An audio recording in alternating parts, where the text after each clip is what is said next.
Hello, everyone, and welcome to another episode of Campus Care Ed Talks. Ed Talks is a platform where educators and leaders come on board and express their viewpoints related to education and society. A topic for the discussion is creative student assessment strategies, and to express her viewpoints on the same, we have with us Dr. Amrita Vohra, ma'am, Director of Education, GEMS India, and Executive Principal of GEMS International School, Gurugram. A very warm welcome, ma'am. Thank you. Thank you, Mehek and NTAB. Thank you so much, ma'am, for taking out your precious time. It's so good to have you here. It's always wonderful to interact with people at NTAB. Lots and lots of thoughtful initiatives that you keep coming up with for educators is something that I've always admired. So thank you for the opportunity to talk here. Thank you so much, ma'am. So let's start off with the session now, shall we? Yes, sure. So, ma'am, firstly, what are the 5 ways or some ways to formatting assessments in the virtual classrooms? Okay, there are lots of ways, not just 5 ways, Mehek. We've had classrooms that have been virtual, and now we are thankfully back to an environment which is, I won't say just hybrid in nature, but also a lot of good number of children are now back in school. We recently had our student-led conference where children presented to their parents what they have been learning. See, children, any kind of assessment will work well only when students take ownership of their own learning. It is the child who's learning. As teachers, or as parents, or as educators, or as mentors, as elder sisters, brothers, whichever role we play in a child's life, none of us will be successful unless the child takes command, takes ownership of that learning. It is the child who has to be at the center. As a school and as teachers, we have to ensure that no child is left behind. Now, that to a great extent is only possible when no teacher is also left behind. So it's a larger system that needs to work in tandem at all times to make everything really happen right. Now, when we're talking assessment, as Howard Gardner put it, and I'm just quoting here, don't ask how intelligent a child is, ask how they are intelligent. Now, that is the question that really needs to be checked or assessed whenever we are assessing. How am I learning something that I'm learning? Am I really being able to comprehend it and use it effectively? Am I really being able to apply it in varied situations? Am I really able to transfer that learning to different situations? That is something that every child needs to be able to analyze about their own learning with the help of their peers, their teachers, their parents. Now, when we are online or offline, once this is understood, the rest really follows. And therefore, right in the beginning of the session, it's very critical to have a lot of discussion around what have we been able to achieve, what are the goals that we are setting, smart goals again, and to be able to see, okay, this is what I'm being able to do. This subskill I'm really good at. This subskill I still need to put in some work on. How then will I do it? What really works for me? What doesn't? That's why the student led conference. Now, in every assessment, whether it is a class assignment that a child is doing, whether it is a presentation that the child has made, whether it is a discussion around which the teacher is trying to use certain rubrics to assess and so on, whatever the format of assessment, it is very critical for the child to thereafter use some time to reflect with their teacher. We call it in our school, we call it the dedicated improvement and reflection time, which is a part of every lesson, irrespective. And every lesson has to have some form of assessment in the lesson, because assessment as learning is more critical than any other form of assessment, really. So, what really went well for me in this lesson or in my understanding of this particular concept, and what could be even better and how? This reflection, if it happens as a continuous process of learning, then that creates a mindset for growth. That creates a mindset that is happy to make the impossible possible. As Nelson Mandela puts it, it always seems impossible until it's done. So, why think of anything as impossible? You just have to try and do it. And that makes it possible. So, that will come or will happen only when children are at every step making it work like this, taking the ownership. Of course, there are ways to get them to take ownership, and a very basic factor that we often forget and often is not seen as the mainstream of education is social emotional learning.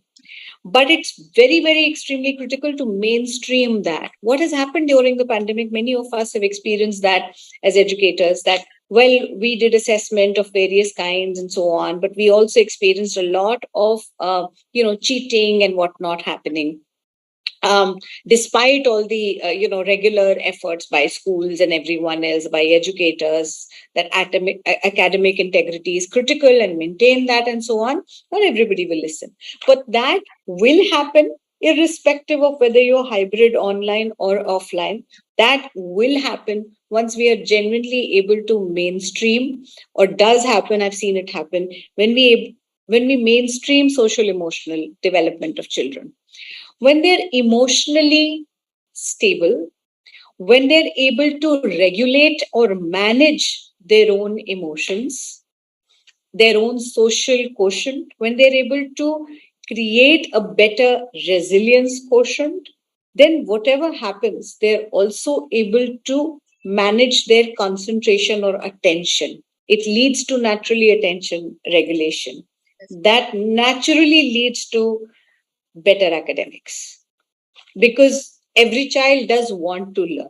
If a child is able to develop the skill to read, which we really see as the basics, or that love for reading, and then be able to see how to keep on further building on whatever I already know, then that's the way that everything else really falls in place. So that's how I look at assessment, also apart from everything else in learning and teaching, because they're also intertwined together.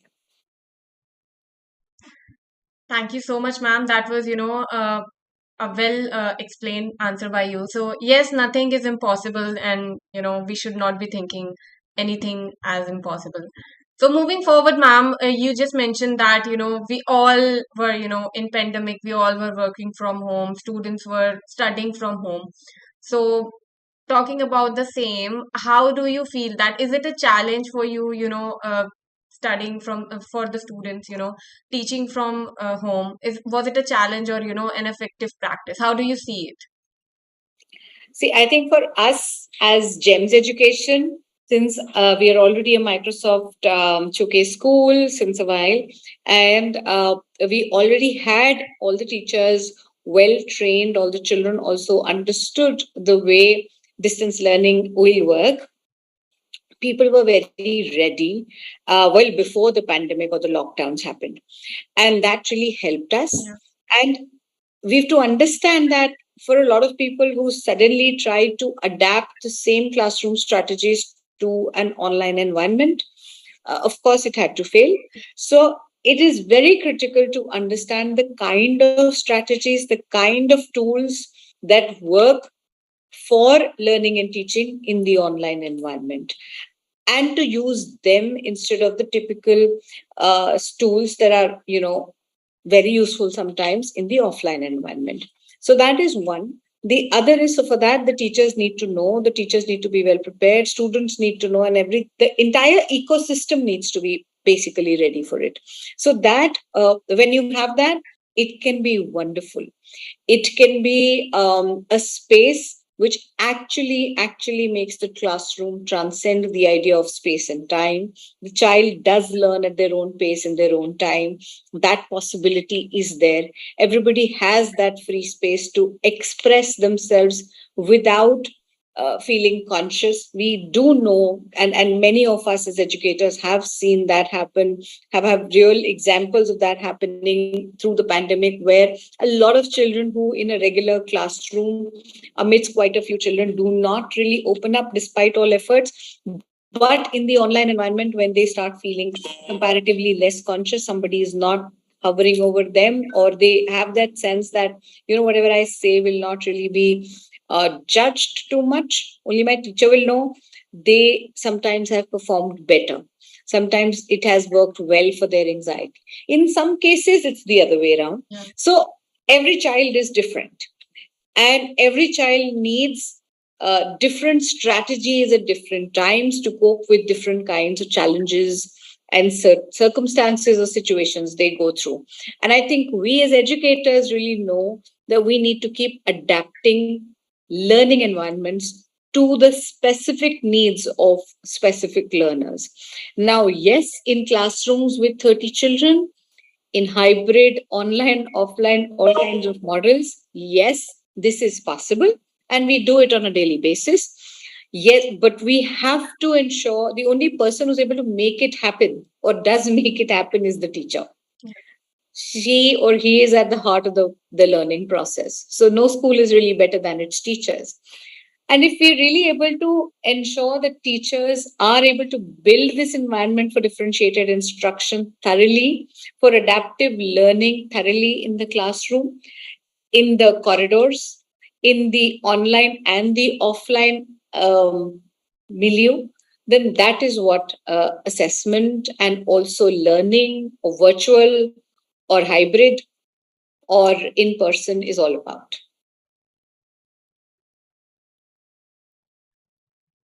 Absolutely, ma'am. So, lastly, we all know that technology is an inseparable part of our lives now, and what we are talking about, the online classes and everything, it wouldn't have been possible without it. So how do you prefer classrooms, in hybrid mode, and proper offline or proper online? Because you just mentioned about earlier that students were cheating, and also yes, it has its own cons as well. So how do you prefer the classes now? See, nothing whatsoever will remove brick and mortar schools. Brick and mortar schools are here to stay. There is no way of doing away with those, right? There is a lot that we human beings understand better when there's human connection. Technology at the same time, that said, technology is in the very bloodstream of education today. Whether we are talking of a brick and mortar school, whether we are talking of a purely, there are also purely online schools, and whether we are talking of a hybrid model, or rather what we in India have seen as educators, a high flex model. It wasn't even hybrid. It was very much high flex, where whenever a child wanted was in school. Even today, to a great extent, that still continues. So whatever it be, technology is here to stay, whichever model you're trying to implement.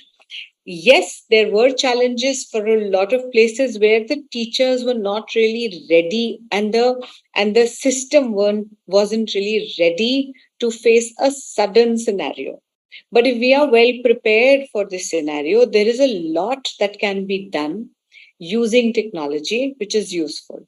One thing at the same time is clear, that technology can never replace the teacher, the human connection. It is a tool that a teacher can use effectively.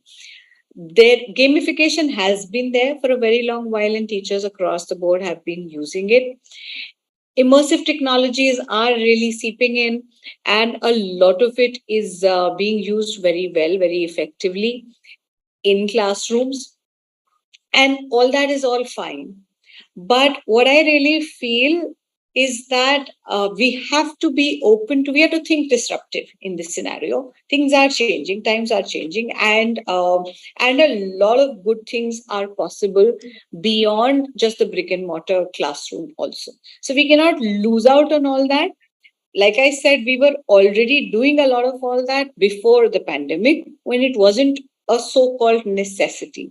But we saw it as a necessity, as a school, as an institution, because we always believe in future belongs to the curious. So we've always been curious about exploring newer things, newer ideas, and what works well, and so on. And technology is here to stay. So we had anyway integrated it, and that became quite a blessing during the pandemic. But beyond that and before that, What I'm saying is that use it effectively.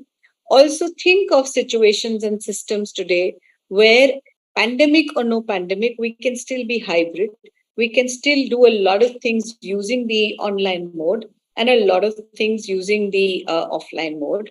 And within the offline or the online mode, use a lot of tools which make cross cultural communication possible, which help deal with logistics more easily or better, which increase our reach to students who otherwise may not really have access to quality education. Access, all said and done, to education may have been met in India to some extent or other, to a great extent, as I hear a lot. But I think access to quality education is still a very big question mark for a lot of children, and that maybe technology can come in handy in a lot of ways for us. There are a lot of tools that help with assessment or academic integrity during assessment, and I think we should be able to use those. But any number of tools, any number of checks and balances that you may put in place will not work as well as basic mainstreaming of social emotional learning within the school system. That is central. We do need to raise a radically compassionate generation, as I say. And again, assessment and everything else about the learning process really hinges on this one aspect. Absolutely, ma'am. Thank you so much, Amrita ma'am, for being here today. It was, a very wonderful session with you. I hope you did enjoy it because, I Thank you, did. Mehek. Thank you. I definitely enjoyed it, and thank you so much. And it's always lovely talking to you. Thank you so Bye much, ma'am. bye. Bye, ma'am. Take care. And for all the viewers watching us out, guys, don't forget to subscribe to our channel for more stuff like this. Thank you, ma'am. Have a good day. You too.